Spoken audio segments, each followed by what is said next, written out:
আজকে আজকে যে পরিস্থিতি হয়েছে ক্যাম্পাসে, অ্যাটলিস্ট আপনারা যদি কেউ দেখতেন, বিশ্বাস করেন আপনারা সারা জীবনের জন্য এই ছাত্রলীগ জিনিসটাকে যে কি পরিমাণ ঘৃণা করতেন বা ভয় পেতেন আপনারা জানেন না।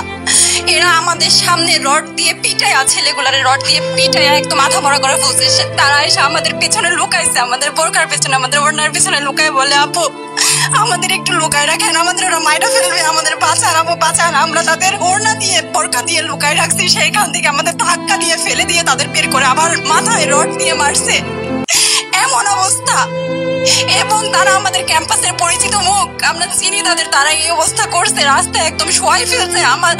আমাদের হলের মেয়েদের বুকে বড় বড় যে আসতো ইটগুলো বুকে ফেঁকে দিচ্ছে, মানে একদম পুরো বুকে লাগছে, এরকম জামা কাপড় ছিঁড়ে ফেলছে। এত বাজে অবস্থা।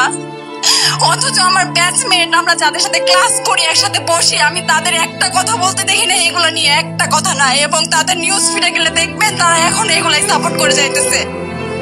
কিচ্ছু বলার নাই। আমি কেমনে চাই এই মানুষগুলোর সাথে এত বছর ক্লাস করছি, বা আমি আরো 6টা মাস কিভাবে ক্লাস করবো আমি জানি না, আমি সত্যিই জানি না।